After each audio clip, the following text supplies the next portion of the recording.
కుంభరాశి వారికి జాన్యువరి నెల 2026 సంవత్సరంలో గోచార ఫలితాలు ఏ విధంగా ఉంటాయో సశాస్త్రీయమైన పద్ధతిలో తెలుసుకునే ప్రయత్నం చేద్దాము.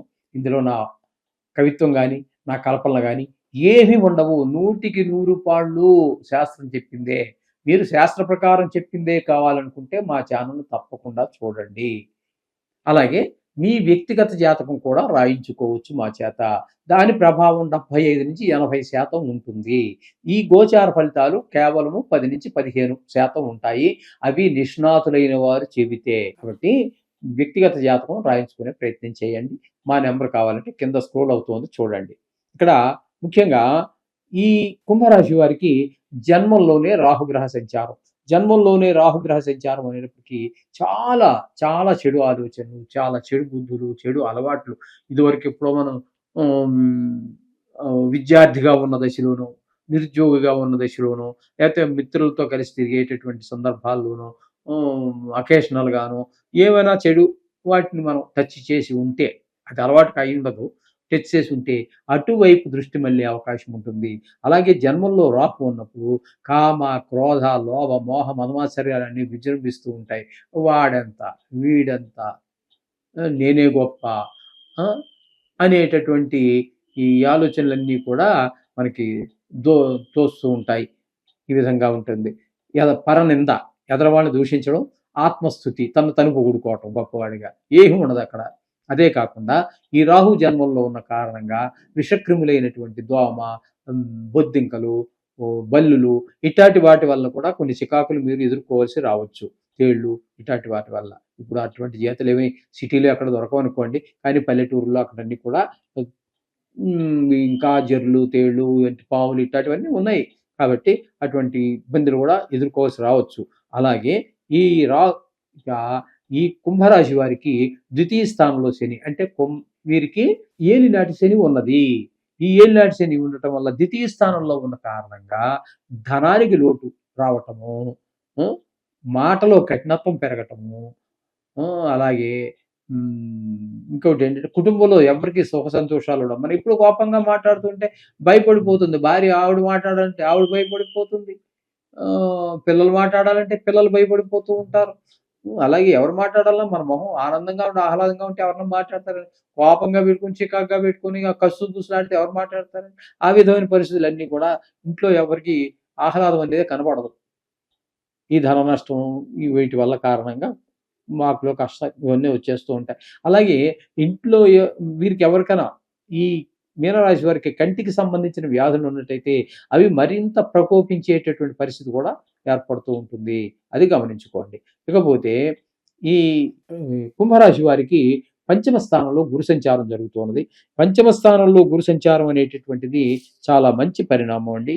ఇక్కడ పిల్లల మీద మంచి ప్రభావం పడుతూ ఉంటుంది. వాళ్ళు బాగా చదువుకోగలుగుతారు. మీరు ఏ విధంగా పిల్లలు చదువుకోవాలని అనుకుంటున్నారో ఆ స్థాయిలో వాళ్ళు రాణించగలుగుతారు విద్యలో దృష్టి పెట్టి. ఈ విధమైన ఫలితాలన్నీ గురువు వల్ల ఏర్పడుతూ ఉంటాయి. ఇంకోటి ఏంటంటే పంచమ స్థానంలో గురు సంచార కాలాన్ని అవివాహితులకు వివాహ సమయంగా కూడా కొన్ని సందర్భాల్లో గుర్తించడం జరుగుతూ ఉన్నది. అంటే వివాహం కుదరటం కానీ, వివాహం అయిపోవటం కానీ జరగచ్చు. ఒకవేళ అయిపోయి ఉంటే భార్యాభర్తల మధ్యన అన్యోన్యత కూడా పెరిగేటువంటి అవకాశం పంచమ స్థానంలో గురువు వల్ల కలుగుతున్నది. అలాగే సప్తమ స్థానంలో కేతు. ఈ సప్తమ స్థానంలో కేతు వల్ల జరిగేది ఏంటంటే భాగస్వామ్యంలో వ్యాపారం ఎవరైనా 2, 3, 4, 5, 10 మందో కలిసి వ్యాపారం చేస్తున్నారనుకోండి, వాళ్ళ మధ్యన ఏకాభిప్రాయం లేకపోవటం ఒక కారణము. అదే కాకుండా భార్యాభర్తల మధ్యన కూడా కొంచెం పెడమొహంగా ఉండేటటువంటి పరిస్థితులన్నీ కూడా ఈ కేతు సప్తమ స్థాన సంచారం వల్ల కలుగుతూ ఉంటాయి. ఈ విధమైనటువంటి ఫలితాలన్నీ కూడా మనము ఈ కుంభరాశి వారికి చెప్పుకోవాలి. ముఖ్యంగా చెప్పుకోవాలి అన్నట్టయితే ఇక్కడ పూర్తిగా వీళ్ళకి అనుకూలమైన ఫలితాలు ఇచ్చేటటువంటి గ్రహం శుక్రగ్రహం పూర్తిగా అనుకూలమైన ఫలితాలు ఇస్తోంది. రవి కొద్దిగా ఒక 14 రోజుల పాటు ఇస్తూ ఉన్నారు. అలాగే కుజుడు 15 రోజుల పాటు, బుధుడు 17 రోజుల పాటు పాక్షికంగా మాత్రమే 3 గ్రహాలు అనుకూలంగా ఉన్నాయి. ఎక్కువ దీర్ఘకాలంగా ఉండేటటువంటి వాటిల్లో గురువు మాత్రం అనుకూలమైనటువంటి ఫలితాన్ని ఇస్తూ ఉన్నారు. ఇది గమనించుకోండి. గురువు ఒకటి మాత్రం మీకు అనుకూలమైనటువంటి ఫలితాన్ని ఇస్తున్నాడు. శుక్రుడు ఒకడు అంటే ఆ, శుక్రుడు 2 రాసుల్లో దీర్ఘకాలం ఉండేటటువంటి గ్రహం కాదు. కాబట్టి ఆ విధమైన ఫలితాలన్నీ కూడా ఉన్నాయి. మిగతా గ్రహాల గురించి మీరు రోజు మనం చేసుకునేటటువంటి ఆ నిత్యం చేసుకునేటటువంటి ఛానల్లో చూసుకోండి. అలాగే ముఖ్యంగా వీరు మరి 1, 2 గ్రహాలు ఉంటాయనుకోండి. జన్మల్లో శని బాగలేడు, రాహు ఏమో ఏ స్థానంలో బాగలేడు. అంచేత ఆ 2 గ్రహాలకి తప్పకుండా మీరు చేసుకున్నట్టయితే మనకి అలాగే గురువు కూడా చతుర్థ స్థానంలో ఉన్న కారణంగా ఆ 3 గ్రహాలు బాగాలేవు. వాటికి మీరు ఏదైనా జపం చేసుకుంటూ వీలైతే ఒక నెల రోజులు మీరు పర్వాలేదు బాగానే ఉంది, మిగతా జాతకరీత్యా బాగుండి ఉంటే పర్వాలేదు, జాతకరీత్యా కూడా ఇబ్బందులు ఉన్నట్టయితే 3 గ్రహాలకి ఏదో మినువులు, శనగలు, నువ్వులు కాస్త దానం ఇచ్చేసుకోండి, సరిపోతుంది. 31వ తారీఖున వచ్చేటటువంటి శని త్రయోదశి రోజు మాత్రం తప్పకుండా మీరు తైలాభిషేకం కానీ నువ్వుల దానం కానీ చేసుకోండి.